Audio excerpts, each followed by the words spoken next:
आणि बाकीचे लोक कशा प्रकारचा विचार करतात.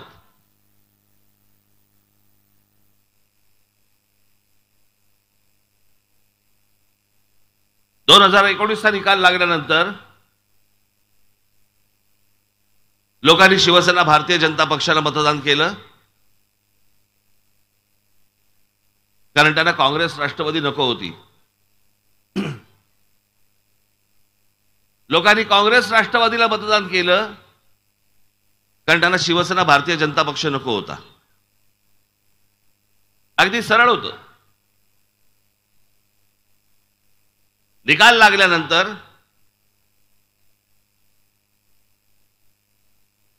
तुम्हाला कोणालाही न सांगता, तुमचा कोणालाही विश्वासात न घेता, आधी कोणत्याही गोष्टी न बोलता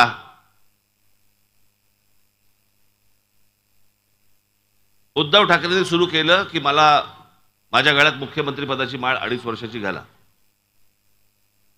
कुठून विषय आला, काय विषय आला, कल्पनाच नाही. याच्या अगोदर काही विषय आला होता तुमच्यासमोर, भाषणामध्ये काही बोललं गेलं होतं? नाही.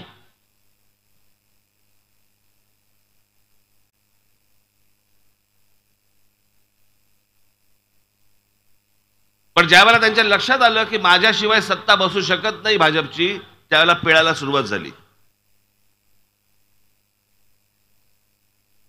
ज्यामध्ये महाराष्ट्राचं हित असतं तरी मी समजू शकलो असतो.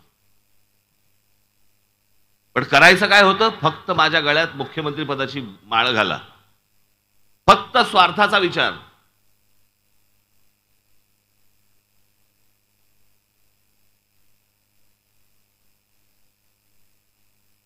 उद्धव ठाकरेंच्या जागी जर समजा मी असतो ना, आणि जी गोष्ट मी तुम्हाला दाखवली, पण या लोकसभेच्या निवडणुकीला पंतप्रधान ज्या वेळेला शिवतीर्थावरती आले होते, शिवाजी पार्क मैदानावरती आले होते, पंतप्रधानांच्या अगोदरच्या भाषणात मी त्यांना सांगितलेल्या 5 गोष्टी होत्या. त्या 5च्या 5 गोष्टी या महाराष्ट्र हिताच्या होत्या, माझ्या हिताच्या नव्हत्या.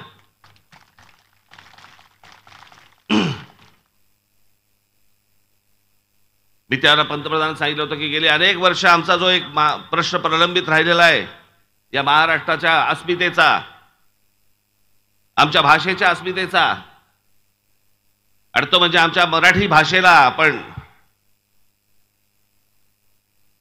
अभिजात भाषेचा दर्जा द्यावा, एवढी माझी आपल्याला विनंती आहे.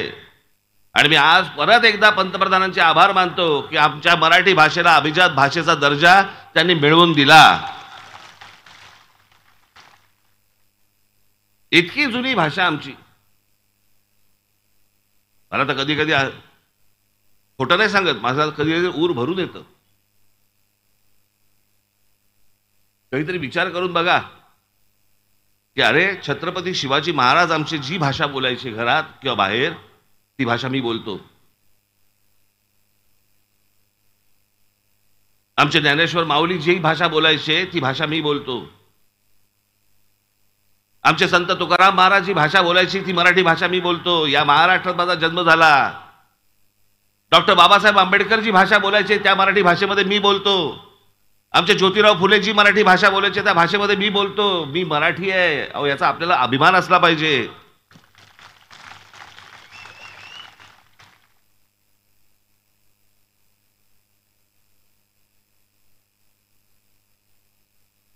या व्यासपीठावरती जेवढे इथे फोटो आहेत, याच्यापेक्षा असंख्य फोटो या महाराष्ट्रामधले आपण अधिकारात इथे लावू शकतो.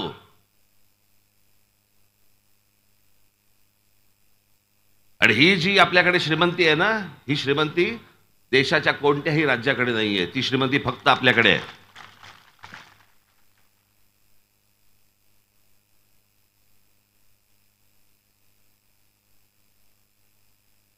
जे 19 साली जे झालं, निकाल लागल्यानंतर झालं, तिथे उद्धव ठाकरेंच्या जागी जर सुद्धा मी असतो ना, मी म्हटलं असतं मला नको मुख्यमंत्रीपद, तुम्ही ठेवा तुमचं मुख्यमंत्रीपद तुमच्याकडे, मी तुमच्या बरोबर येतो, पण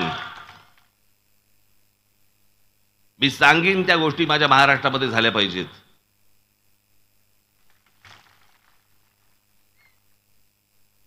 त्यातले अनेक विषय असतील मी आज आपला जाहीरनामा मी आपला प्रसिद्ध कालच केलेला आहे, त्याच्यामध्ये अनेक विषय आहेतच.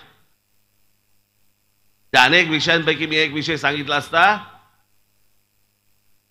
की खड्डे न पडणारा, कोणतेही अडथळे न येणारा असा मुंबई नाशिक जो रस्ता आहे हा मला पहिल्यांदा तुम्ही करून द्या.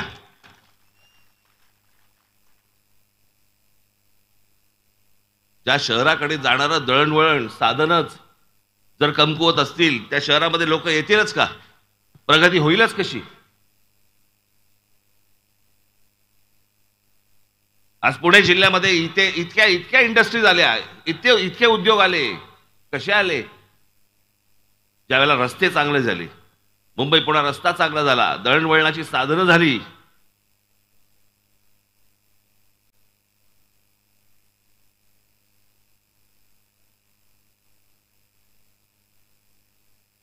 या नाशिक पश्चिमच्या मतदारसंघाला